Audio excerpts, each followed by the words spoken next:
I used to be in the Darien School District in Connecticut during my middle and high school days. It was a wealthier district, and a lot of field trips were offered to the students.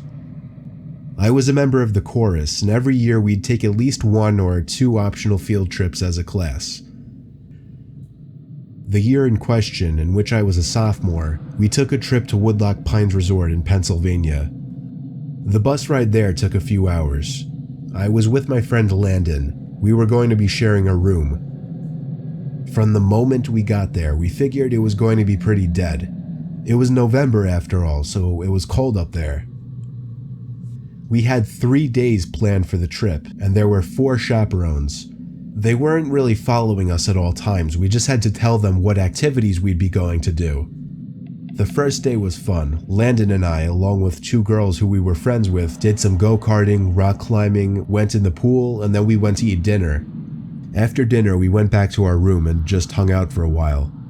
For the record, not all of us students were able to get rooms next to each other.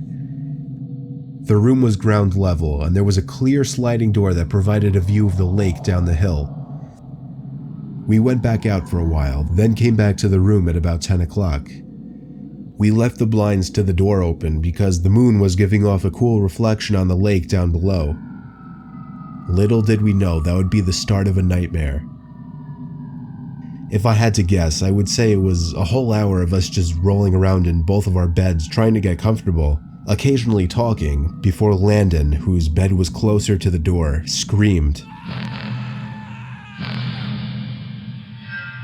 I had no idea what was going on, why he could have been screaming or if it was a joke, until I looked at the door. It was a sight from a horror movie.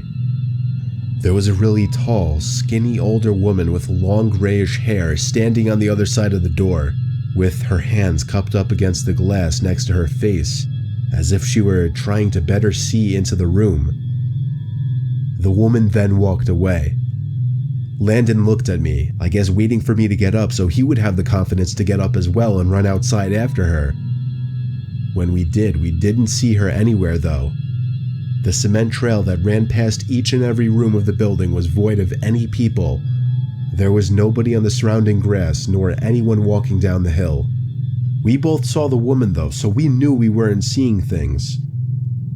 The next day we didn't tell any of the chaperones, but we told the 2 girls who we were friends with. Night came once again after a long day of many activities. We entered the room through the back door and made sure to shut the blinds this time. Landon fell asleep before me. I fell asleep around half an hour after him. I woke up to silence. I couldn't tell if something had woken me up or not.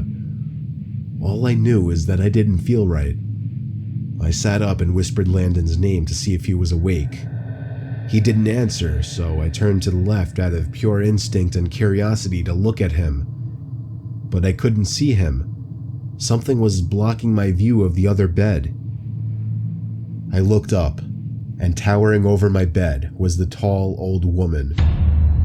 She took 2 steps back as she said, "Your back door was unlocked," before turning around and walking outside.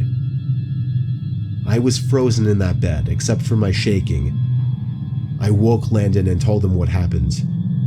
We locked the back door, shut the blinds once again, and agreed to stay up the rest of the night.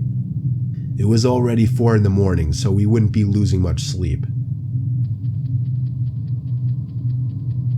By 8 o'clock, we went to the dining hall to eat breakfast. When we got back to our room building ready to tell our chaperones, we could see the old woman through the glass of the neighboring room. She was sitting on the bed, hands folded, sitting up straight, facing the door, facing us. We ran to the front desk in the lobby building to report her to the staff instead of the chaperones. It was weird, none of them really knew what to do in the situation. Eventually, we persuaded them to come to the woman's room with us. There, they found the woman sitting in the same position, along with an older man sitting on the other bed, looking up at them as they entered. Apparently, the woman had some kind of mental disorders, but the man wasn't all there either. There was something very off-putting about him, and they just weren't the kinds of people that you'd expect to see at a family-friendly resort. The staff wouldn't kick the 2 out like we hoped, though. So we told our chaperones. Long story short, after a lot of arguing between chaperones and staff, we had to end the trip early and we all went home.